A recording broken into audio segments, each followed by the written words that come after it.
چونکہ جانوروں کا بھی ذکر ہے تو آگے چونکہ یہود نے اور ان لوگوں نے کچھ چیزوں کو اپنے اوپر خود سے حرام کیا ہوا تھا، اور آپ صلی اللہ علیہ وسلم کو کہتے تھے کہ یہ چیزیں آپ پر بھی حرام ہونی چاہیے، آپ انہیں کیوں استعمال کرتے ہیں؟ جیسے یہود ان کے اوپر چربی حرام تھی تو مسلمانوں کو کہتے تھے کہ پھر آپ یہ چیزیں کیوں استعمال کرتے ہیں؟ آپ صلی اللہ علیہ وسلم کو اللہ تعالیٰ حکم دے رہے ہیں کہ آپ فرمائیے قُلْ لَا أَجِدُ فِي مَا أُوحِيَ إِلَيَّ مُحَرَّمًا عَلَىٰ طَاعِمٍ يَطْعَمُهُ إِلَّا أَن يَكُونَ مَيْتَةً، کہ ہمیں اپنی طرف سے چیزوں کو حرام نہیں کرتا، جو چیزیں اللہ نے حرام کی ہیں وہی حرام ہیں، جیسے مثال کے طور پر مردہ ہے یا بہتا خون ہے یا خنزیر کا گوشت ہے،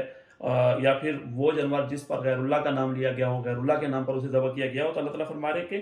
یہ چیزیں حرام ہیں، میں اپنے پاس سے چیزوں کو حرام نہیں کرتا۔ وَعَلَى الَّذِينَ هَادُوا حَرَّمْنَا كُلَّ ذِي ظُفُرٍ وَمِنَ الْبَقَرِ وَالْغَنَمِ، آگے اللہ تعالیٰ بیان فرما رہے ہیں ان چیزوں کا مزید تفصیل کے ساتھ۔ اس کے بعد اللہ تعالیٰ نے آگے ایک اہم ایک رکوع ہے، اس میں بہت سارے احکام بیان فرمائے ہیں۔ قُلْ تَعَالُوا أَتْلُوا مَا حَرَّمَ رَبُّكُمْ عَلَيْكُمْ، آپ صلی اللہ علیہ وسلم کو حکم ہے کہ ان سے کہیے کہ آئیے میں آپ کو بتاتا ہوں کہ اللہ تعالیٰ نے کن کن چیزوں کو حرام کیا ہے۔ مثال کے طور پر اللہ تشرکوا باللہ شیئا، آپ نے اللہ کے ساتھ کسی کو شریک نہیں ٹھہرانا، وبالوالدین احسانا، والدین کے ساتھ آپ نے اچھا سلوک کرنا ہے، ولا تقتلوا اولادکم من املاق، یہ تنگ دستی اور مفلسی کے ڈر سے بھی مشرکین بچوں کو ذبح کر دیتے تھے، انہیں قتل کرتے تھے۔ فرمایا کہ ولا تقتلوا اولادکم من املاق، اس خوف سے بچوں کو قتل ہرگز نہ کرو، ان کو ہم رزق دیں گے، انہیں بھی اور تمہیں بھی۔ پھر فرمایا ولا تقربوا الفواحش ما ظهر منها وما بطن، بے حیائی کے بالکل قریب بھی نہیں جانا۔ ولا تقتلوا النفس التي حرم الله الا بالحق، اور کسی کو نہ حق بالکل قتل نہیں کرنا۔ ولا تقربوا مال اليتيم الا بالتي هي احسن، یتیم کے مال کو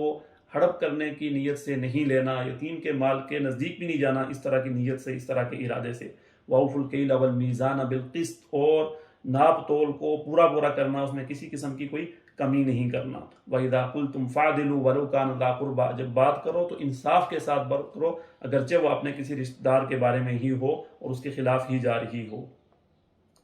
اس کے بعد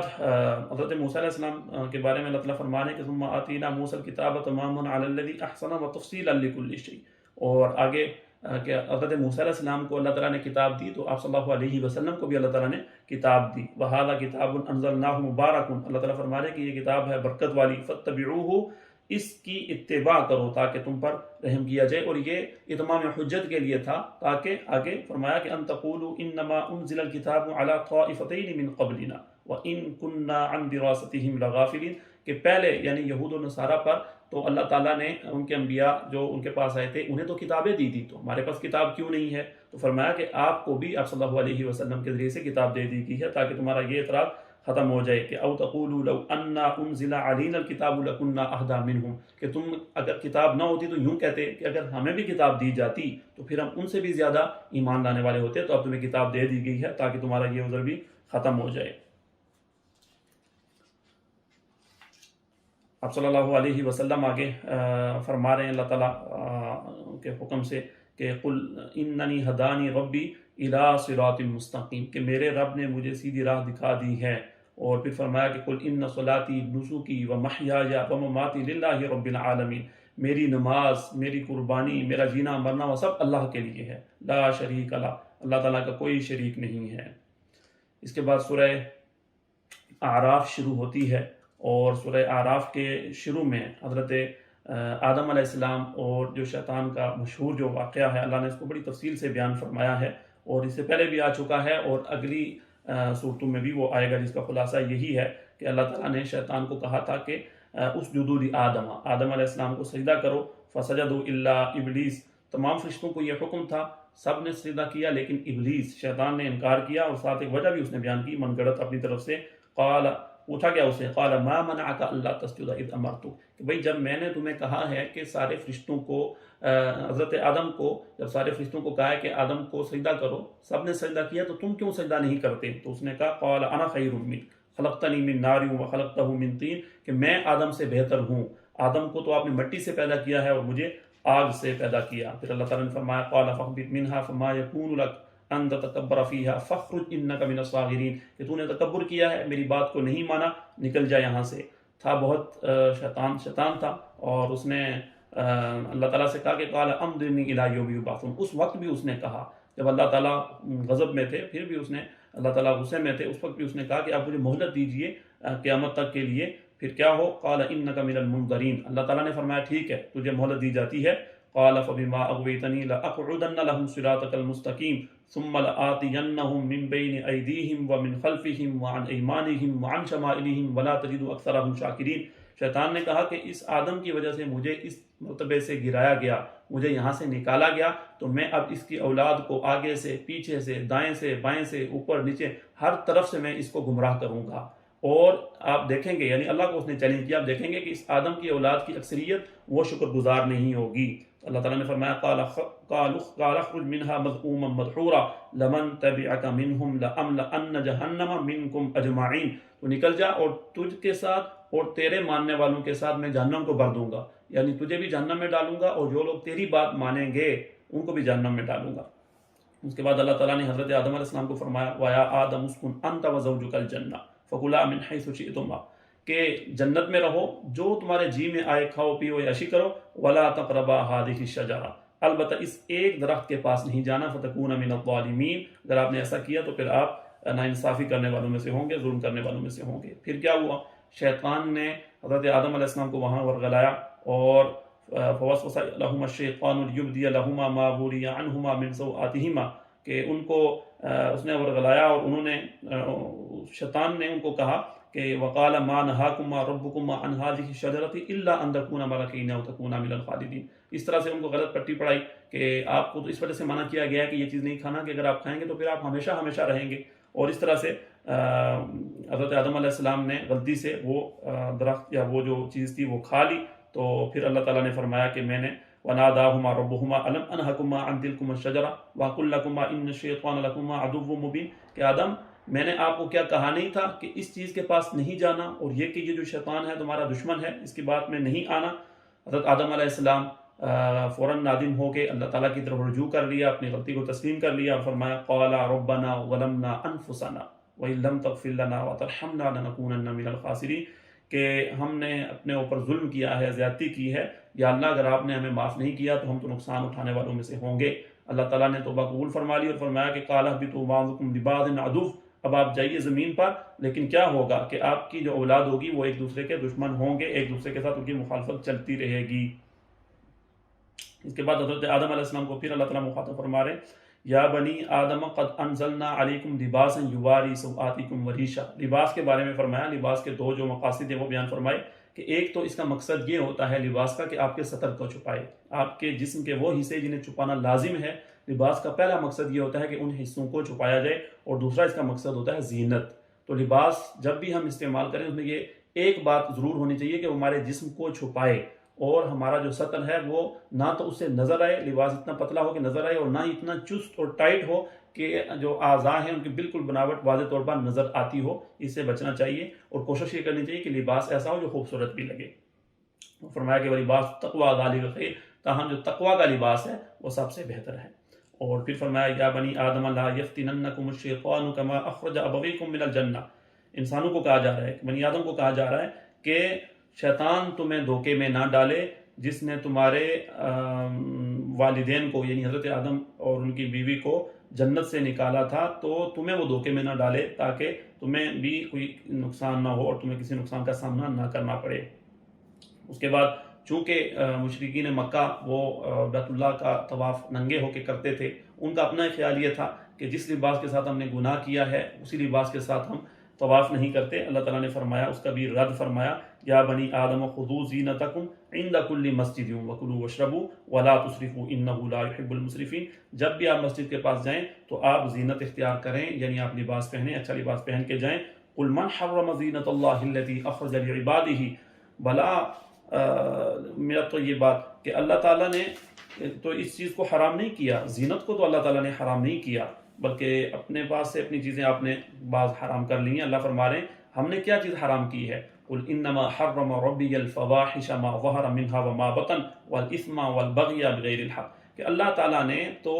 برائی کو، بے حیائی کی چیزوں کو، اور گناہ کو، اور ظلم اور زیادتی کو، اور شرک کو، ان چیزوں کو اللہ تعالیٰ نے حرام کیا ہے، یا وہ بات آپ کریں جس کا آپ کو علم نہیں ہے، اللہ تعالیٰ نے تو ان چیزوں سے منع کیا ہے۔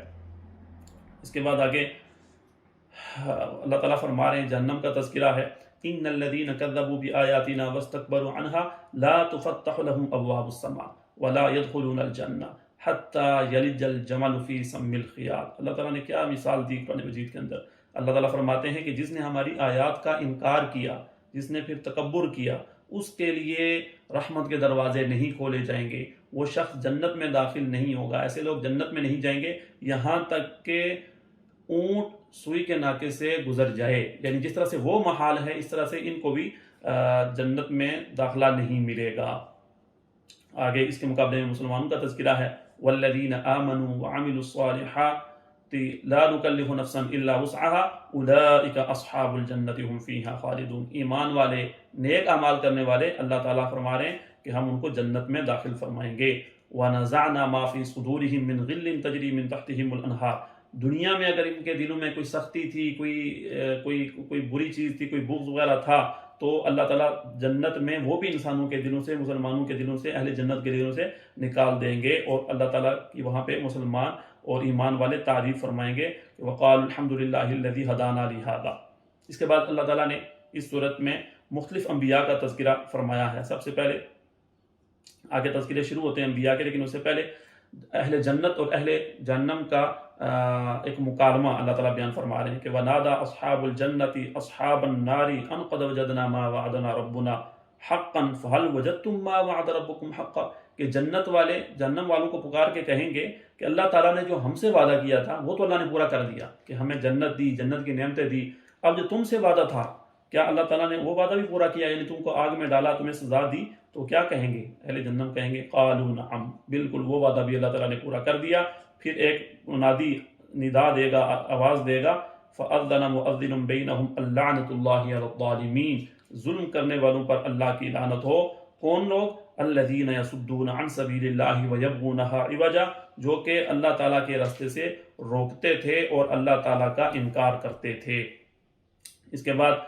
اہل جہنم یعنی جو لوگ آگ میں ہوں گے، جہنم میں ہوں گے، وہ پکاریں گے جنت والوں کو وَنَادَى أَصْحَابُ النَّارِ أَصْحَابَ الْجَنَّةِ ان افیضوا علینا من الماء او مما رزقکم اللہ، وہ کہیں گے اہل جنت کو کہ اللہ نے آپ کو جو نعمتیں دی ہیں، جو آپ کو پینے کی چیزیں دی ہیں، جو کھانے کی چیزیں دی ہیں، کچھ تھوڑی تو ہمیں بھی دے دو۔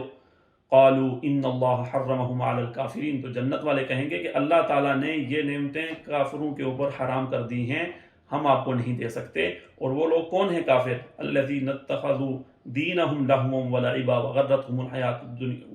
الحیاۃ الدنیا، کہ انہوں نے اللہ کے دین کو کھیل تماشا بنا رکھا تھا اور دنیا کی زندگی نے ان کو دھوکے میں ڈال رکھا تھا۔ فَالْيَوْمَ نَنْسَاهُمْ كَمَا نَسُوا لِقَاءَ يَوْمِهِمْ هَذَا، اللہ تعالیٰ فرما رہے ہیں جس طرح سے انہوں نے دنیا میں ہمیں بلا دیا تھا، آج ہم ان کو بلا دیں گے۔ اس کے بعد آگے مسلمانوں کو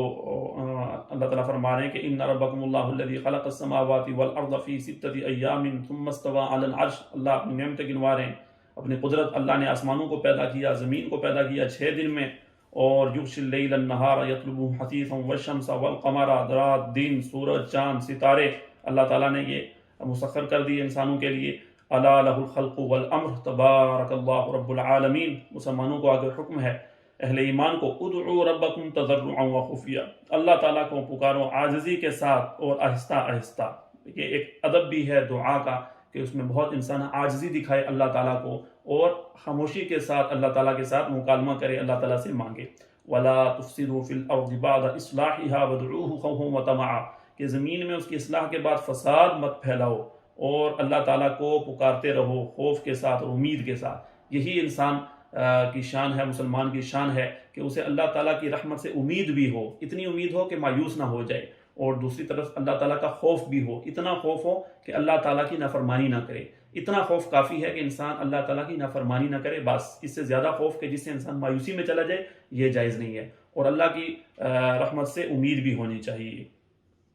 اس کے بعد انبیاء کا تذکرہ شروع ہوتا ہے۔ سب سے پہلے حضرت نوح علیہ السلام کا تذکرہ ہے۔ اللہ تعالیٰ فرماتے ہیں کہ لَقَدْ أَرْسَلْنَا نُوحًا إِلَىٰ قَوْمِهِ، ہم نے نوح کو ان کی قوم کی طرف بھیجا۔ آگے 12ویں پارے میں سورہ ہود میں تفصیل کے ساتھ اس کا ذکر انشاءاللہ آ رہا ہے، کس طرح سے حضرت نوح علیہ السلام نے اپنی قوم کو دعوت دی اور پھر قوم کے ساتھ کتنی محنت کی، پھر جنہوں نے مانا وہ کامیاب ہوئے، حضرت نوح علیہ السلام کی کشتی میں بیٹھ کے طوفان سے بچ گئے، اور جنہوں نے انکار کیا وہ غرق ہو گئے۔ اور اگلے رکوع میں اللہ تعالیٰ قوم عاد کا تذکرہ فرما رہے ہیں کہ قوم عاد کی طرف ہم نے ہود علیہ السلام کو بھیجا. اس کا تذکرہ بھی تفصیل کے ساتھ انشاءاللہ سورہ ہود میں آگے آئے گا. خلاصہ اس کا وہی ہے، آپ نے دعوت دی اپنی قوم کو، جنہوں نے آپ کو مانا وہ کامیاب ہو گئے، جو نہیں مانے، جو آپ کی دعوت پر سامنے نہیں آئے، آپ کی دعوت کو قبول نہیں کیا، اللہ تعالیٰ نے انہیں ناکام کر دیا. اور اس کے بعد قوم سمود ہے. قوم سمود کی طرف حضرت صالح علیہ السلام کو اللہ تعالیٰ نے بھیجا تھا، اور ان کا اونٹنی کا واقعہ مشہور ہے، آگے بھی انشاءاللہ تفصیل کے ساتھ آ رہا ہے. قوم نے مطالبہ کیا تھا ہمارے سامنے یہ معجزہ لائیں، پتھر سے اور چٹان سے اونٹنی نکال کے لائیں. حضرت صالح علیہ السلام لے آئے، اور اللہ کا یہ نظام ہے کہ جب کوئی قوم کسی معجزے کا مطالبہ کرتی ہے اور وہ معجزہ ان کو سامنے لا کے دے دیا جاتا ہے، پھر اگر انکار کریں تو وہ قوم غرق ہو جاتی ہے. حضرت صالح علیہ السلام نے ان کو کہا تھا کہ یہ اونٹنی ہے، اللہ کی نشانی ہے، اسے چرنے دو، اسے پینے دو، اسے چھیڑنا نہیں. لیکن انہوں نے کیا کیا؟ انہوں نے اس کی ٹانگیں اونٹنی کی کاٹ دی، اور پھر اللہ کا عذاب ان پہ نازل ہوا. اس کے بعد حضرت لوط علیہ السلام کی قوم کا تذکرہ ہے کہ یہ وہ پہلی قوم تھی کہ جو عورتوں کو چھوڑ کے ان کے ساتھ نکاح کرنا، شادی کرنا، اپنی جنسی تسکین پوری کرنا، اولاد پیدا کرنا، یعنی یہ جو انسان کی فطرت ہے اس کو چھوڑ کے مردوں کی طرف اور لڑکوں کی طرف متوجہ ہوئے، اور اس برے کام میں وہ مشغول ہوئے. اللہ تعالیٰ نے ان کو بھی ایک حد کے بعد جا کے سزا دی، اور وہ بھی غرق ہوئے. اور آخر میں اللہ تعالیٰ حضرت شعیب علیہ السلام کا تذکرہ فرما رہے ہیں. وَإِلَىٰ مَدْيَنَ أَخَاهُمْ شُعَيْبًا. حضرت شعیب علیہ السلام اپنی قوم کے پاس آئے، اور وہ قوم شرک میں مبتلا تھی، اور دوسرا اس کا جرم تھا کہ ناپ تول میں کمی کرتے تھے. حضرت شعیب علیہ السلام نے دونوں کاموں سے ان کو روکا، اور انہوں نے تسلیم نہیں کیا، اور کہا کہ ہم تو اپنے آب و اجداد کے دین پہ چلیں گے، شرک نہیں چھوڑیں گے، اور کاروبار وہ ہم اپنے طریقے سے کریں گے، ہم کاروبار کو بہتر سمجھتے ہیں، آپ کو تو پتہ نہیں ہے کہ یہ کیسے ہوتا ہے. اور انہوں نے حضرت شعیب علیہ السلام کی دعوت کو ٹھکرا دیا، اور نتیجہ کیا ہوا؟ اللہ تعالیٰ نے انہیں بھی غرق کر دیا.